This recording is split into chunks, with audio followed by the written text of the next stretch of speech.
What's up, guys? We have the myth, the man, the legend, Playtest IRL here today, who won not one, but two Lad Mads in two Tengu side events. He won all Tengu side events today with this kick-ass deck. Why don't you tell us what deck you played?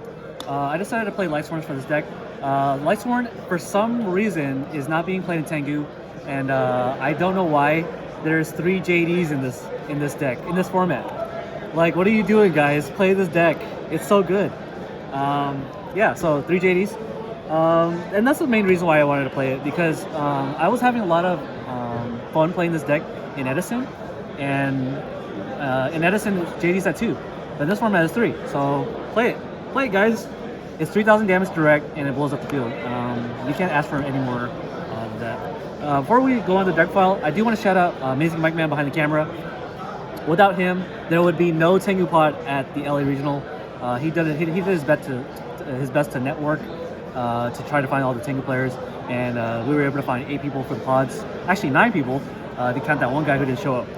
So 9 people showed up for the pod, and they played the first round, the first pod where I won the first one, and then the second one where I won the pod.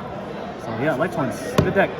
So yeah, so in Tengu, there's another card that Edison or Lightsworn doesn't have, and that's BLS. Because BLS is in here, it allows you to have like 12,000 damage across your deck, and so these are your boss monsters, and you just definitely need it. I mean, I don't really want to go much into say why I play BLS. It's BLS. You might be wondering if I play Tour Guide. I don't play Tour Guide in this deck, mainly because I don't really want to normal summon Tour Guide in this deck. I want to be normal summoning Lightsworn so I can mill for the JD. So that's my reasoning behind not playing Tour Guide. So what are the darks I play? Well, the darks I play are going to be the 2 Necrogarda. Necrogarda is amazing in this format. Don't let anyone tell you otherwise. It's just an amazing negation. And there's another reason why you want to play Lightsworns in this deck. It's because there are attack negations that are in the extra deck in the form of Utopia. So because you have Utopias in your deck, you're allowed to negate attacks to your millers, and so you can keep up your millers on the field.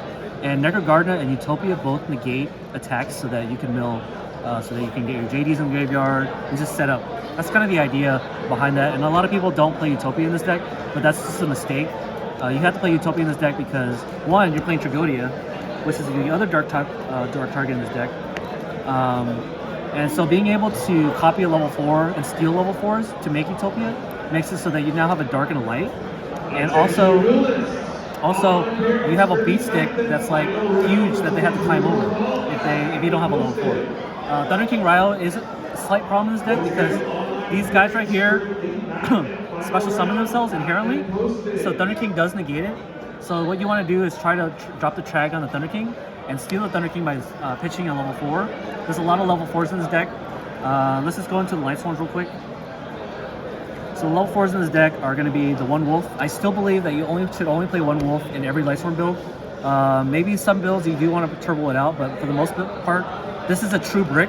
There's no way for you to pitch this card out of your hand except by Reincarnation or Plague Spreader Zombie.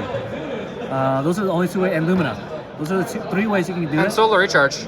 And Recharge, yeah. But you have to draw those cards, and I don't want to have to wait for a card in my hand to get rid of this card. And that's the theory behind it. So only 1 Wolf, and another way, I guess the 4th way, is to pitch it off of Tragodia to steal a Thunder King Ryo and then make a Utopia. That's kind of the idea. I don't play Roach in this deck, just an FYI. Other level 4s I play are going to be the 2 Lilas. You need to play Lila in this deck. I know it is kind of bad to summon a Lila in this board because Tengu can just crash into the Lila and then they'll just get another Tengu. But Lila is just necessary because it baits out the warning, and it's also a level 4 that you can just to pitch off with Tragodia, and it mills 3. So you just need your 3 millers, and she's the 3 miller. Another 4 that you play is Jane. Jane is, I only play 1 copy of it. The idea is that if I am facing down a Thunder King Ryo or a Steelstorm Roach, you need a card that isn't Tragodia to deal with Thunder King Ryo. So this is a way to deal with it. And Roach as well. In the tournament, I actually ran over someone's Roach with this card, and I was able to do these cards afterwards. The other level 4 is Garoth. You need to play Garoth because you can play it with Lumina. This is the great combination of these two, is to be able to draw cards and get +1s. That's kind of the idea. Arcus is okay in this format. It's better in Edison because more things target in Edison than this format. But you could theoretically use Arcus to block out Wind Blast and Catstep. I played a Catstep opponent. My amazing mic man behind the camera was playing it, and I used Luminous Effect to pitch card and special summon, target the Arcus. He activate Wind Blast, target one of my other cards, and then he discarded Catstep. And so since the chain resolves backwards, I now have an Arcus on the board, and the Wing Blast was only able to clear one card, and Cassis does nothing. Because Arcus says no to Cassis because all my other monsters are Lightsworn. It's kind of another level 4 I play is Aaron. I only play the Aaron because of Gachi. That's the only reason why I play her. But she does mill 3 in other situations, so you don't really want to side her out ever, even though she has like less utility, and she gets run over by Tengu and all that stuff. So yeah, that's the reason why I play her. She's also level 4 for Tragodia as well. And then I play the 2 Celestias. Celestia is pretty bad in Tengu, I'll have to admit, but the reason why she's good is because she mills 4. So even though she gets Veiler left and right, you're still milling 4, and if you're milling a Wolf or a Necrogarna, or your JD's in the graveyard, you're kind of doing your job, right? So I see Celestia as kind of like a +1.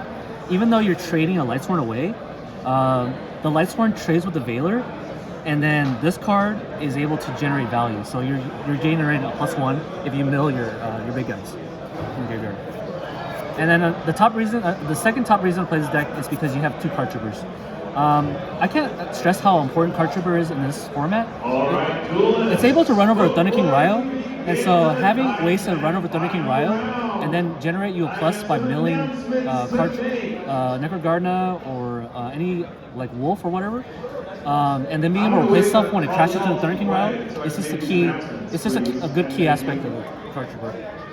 He's a main phase 1 mill. If Raiden was in this format, I'd play it, but there's no Raiden. Other cards I play is Global. Another reason why you want to play this deck is because you can mill these cards to the graveyard. And in this format, you have access to Trishula, Dragon the Ice Barrier. And having access to Trishula is so good because now you can like play Disruption with your opponent's graveyard and also deal with Gores in main phase 2. So it's really good, and it also allows you to go into Catastrophe. This allows you to go to Catastrophe as well. It's just you just want cards that are good cards you want to mill, so that when you are in the graveyard, you can just make a synchro play. That's kind of the idea. And then we play the 1 Honest. Honest is a must in this deck. Unfortunately, we do lose 1 Honest in Tengu play format, but that's fine. You have another Necrogarden, so it's basically the same that you're negating attack, but he's a little better. And then the 1 Gores. So we have a lot of hand traps, only 4 hand traps actually, but these are graveyard traps. And Lightsworn is one of those few decks that has graveyard traps. Other decks don't have it, and this is why I love Lightsworn as of late. So the spells I play are 2 Ghost Arcs. I know Ghost Arcs at 3 in this format. I just don't agree that you should like max out on Ghost Arc because there's a scenario where you can open up all 3 and you're going to be a -3 for 2 turns. That's just really bad. In some turns, I actually hold the Gold Stark in my hand because I want my Tragodia to be bigger. So I'll hold the Gold Stark on purpose on my hand to make my Tragodia bigger. So that's kind of the idea. And then of course it's good because you can switch your boss monsters. And then, but for the most part, I got the spell cards like Solar Recharge or Charge Light Brigade. It's just really good to play these cards. Again, I want to thank you all for coming out. Yeah, not much to say. You have to play 3 of those. Welcome to round 9. You have 45 minutes. You may begin. I only play 2 Reincarnation. I thought about playing 3. The issue with playing 3 is that this card is only good if you have cards in your graveyard. And I didn't want the 3rd card to be like a card that I took out that was milling cards. And so I needed something that like would mill cards, and that's why I opted to cut Raikou out of my deck. I cut Raikou out of my deck for the and not play the Reincarnation, essentially. So this is basically your 5th copy of JD and your 3rd copy of BLS, essentially. So that's why I played the Reincarnation. And then Mind Control is really good in this format. Stealing level 4s and then overlaying for Utopia. It's kind of the idea. And I also synchro summon too because I have these 2. So yeah, Mind Control is really good. The other spells I play is Heavy Storm. I don't play MST in this deck. one Monster Reborn, one Foolish, and one Reinforced with Theory. Because there's warriors in this deck. There's this guy, even Necro Garden is a warrior too. If you have the Lumina in your hand, you can pitch off the Rhoda and special summon another monster. And so you have the Necro Garden in the graveyard. And my traps, I actually play traps, the 2 warnings, and the Saunders, or the Hit Reinforce. So the idea behind playing traps is that you want to be able to mill as most as possible.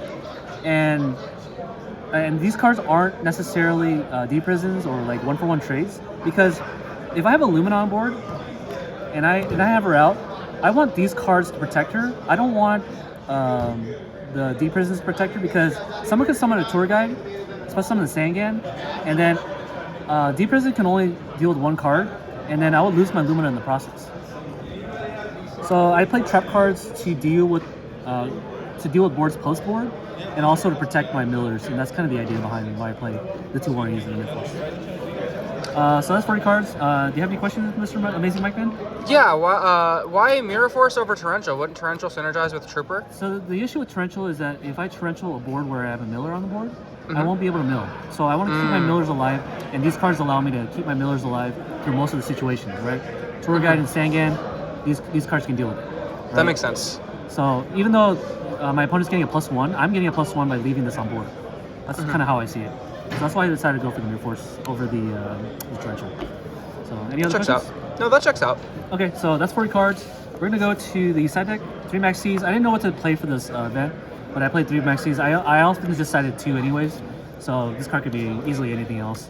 I do miss having Veilers in my main deck, but yeah, I should have put Veiler in my main deck over the Maxi. So maybe going forward, cut this for a Veiler. You mean Veiler inside? Veiler inside, yeah, not in the main deck. Yeah. The reason why I don't main deck Maxi is because I'm afraid of playing against stun matchups, and they could just simply, I can simply play a stun matchup, and this card doesn't really do much. That's why I played Maxi inside. So a card that I decided to play in this deck was Vanity's Emptiness. Same concept. You want to be able to have like trap cards that protect your millers. And so this is more like a floodgate card. If you're playing against a deck that does a lot of inherent summoning, this card is really good. So if they like summon like a bulb and they have a Tengu, right, and you have like a Jane on board or like any 1800 monster, this and that is like they can't do anything, right? They can't special summon anything. They have to hard draw the MST, and most people side out the MSTs in games 2 and 3 against Lightsworns because, again, Lightsworns don't have back rows. So when you side into back row, right, MST is now suddenly a card they want in games 2 and 3, but they don't have it because they sided it out. So that's why I decided that Lightsworn would be better using this card than any other deck in the format, in Tank Play format. Yeah, that checks out. Yeah, so FYI, this does start a chain to destroy itself. So if your monsters get to beat over in battle, and it's like a Guaiba or a Shur or whatever, this will start a chain to activate to destroy itself. But then the card that destroyed over the monster by battle can never activate its effect on the chain because it's an optional effect to special summon. If it was a mandatory effect, then yeah, then you could special summon your guy. But even then, this is Chain Link 1, and that would be Chain Link 2, and it would not resolve anyways because Emptiness is Chain Link 1. Also, your turn player. Yeah, so you do Chain Link 1 regardless. Yeah, that's right. No, I'm sorry. So yeah, you're right. So it would be if it was like a mandatory effect, like what's a mandatory effect that destroys monster by battle? I don't know if there are any. Oh, I don't think there is any.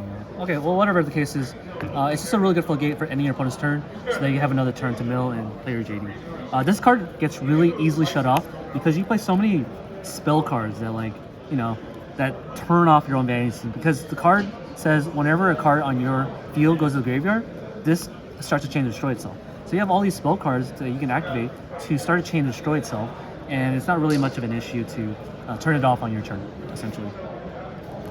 And then we have the 3 Decrees. I often just sided just 2. I did play against TG Stuns in the finals, and I only sided 2. And it's really hard to side because you're playing so many cards.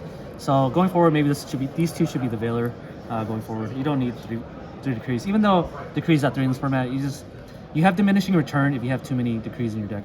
So the concept of diminishing return is hard to explain. But for those who are economicists, you'll understand how it works.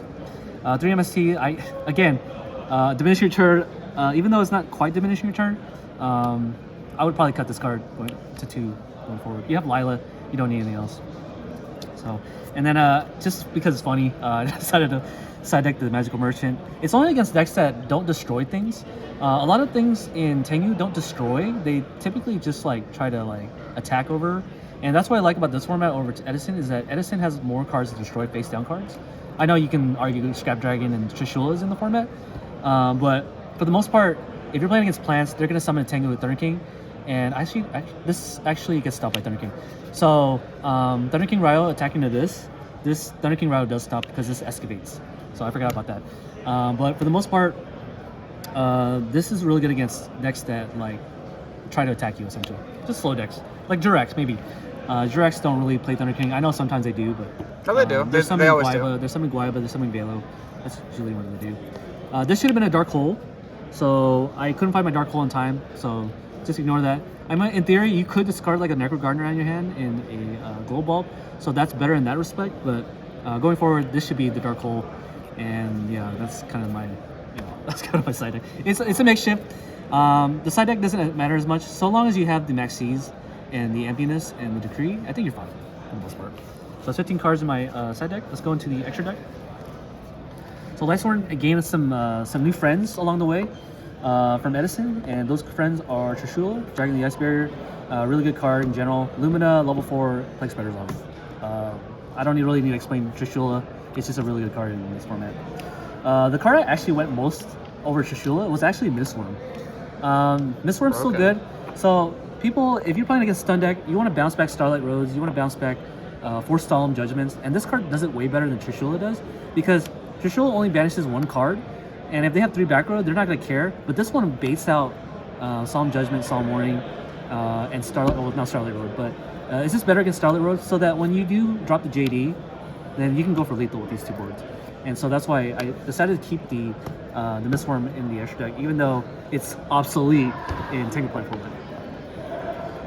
And then the other cards I play are, let's go to the exchange real quick before I go into Synchros. We've already seen the 2 Utopias, so 2 Utopias here. Those are the only XTs. I don't play Roach. Roach is actually really bad. It's a trap. It's a noob trap. Don't play it. There's just so many ways nowadays that people can deal with Roach. I just don't recommend you playing Roach in today's metagame for Tengu, just because there's so many ways to out it. But yeah, and then to go on with my Synchros, the level 8s, you can make Dark End because of Gores. That's the only way you can make it. If you can mind control someone's Gores as well and summon a Glow Bulb, you can make the Dark End. And then we have the Scrap Dragon, really good level 8. I think I made it. No, I didn't make it at all at this tournament, but it's good in theory. Shout out to Joseph Anadio. He put me on Thought Ruler because Thought Ruler has a lot of applications, especially in Lightsworns, where you're paying life points to blow up the field, and so you need life points so that you can use JD's effect, right? So Thought Ruler allows you to do that, and also against a lot of decks that use targeting effects like Deep Prison and Forbidden Lance. This card's amazing against Lance because you can negate it in the damn step. So being able to run over a monster and getting life points is kind of the idea with Thought Ruler. And I don't play Stardust, so I actually cut the Stardust for this guy. So you don't really need Stardust in this format because there's so many 2500 beat sticks, right? These guys are 2500 beat sticks, and Stardust just never sticks anymore.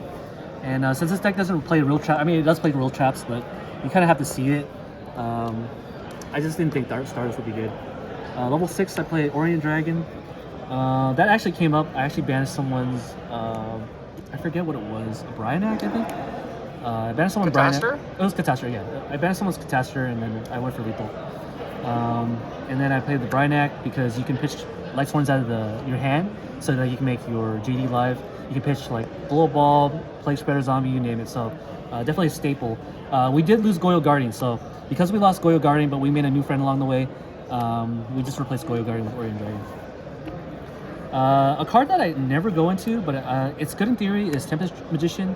Because I'm playing Spellcaster non-tuners, which is Lila, you can actually go for lethal with this because when she comes into play, she gets a spell counter, and you can remove that spell counter and burn 500 damage. Good into time as well, especially end of phase procedures. You can go into her and then burn your opponent's life points. So that's why you definitely need Tempest Magician. It's a level 6, so Plague Spreader, Zombie, and Lila, you can make with that. This card, definitely really good against plants. There was a play where my opponent had a Thunder King Ryo, a Chaos Sorcerer in defense position, or attack position, and a Levier in defense position. I instead of taking the with the mind control, instead of taking the Chaos Sorcerer, banish the Thunder King Ryle, summon the Glow Bulb, Synchro into Black Rose, I instead made I took the Thunder King Ryle, normal the Glow Bulb, Synchro into this, attacked over the Chaos Sorcerer, right? And then the next turn they popped off with 1-for-1. They Synchro summon a bunch, and I was able to draw so many cards off this card. Definitely a very good card in Lightsworn, especially playing against plants. So don't take it out of your deck in the future. Catastrophe was really good against Durex. Amazing Mike Man played Durex in the first pod. Amazing card against Durex. So if you have the chance to make this, even if you're not playing Lightsworns, just play this play this card against him, and he's like struggling to get over this card because Lance doesn't do anything. He has to hard draw the Dark Hole, and he has to, and all the warnings that he draws afterwards are dead. This card just solos Durex in my opinion. And then the level 7, the only level 7 I play is Black Rose. I don't really like Ancient Fairy Dragon that much. Maybe if in the future, if I play against Gravekeepers, I'll probably side that in. But I don't know. This is all you need. No Ancient Sacred Wyvern because I don't have a Light Tuner.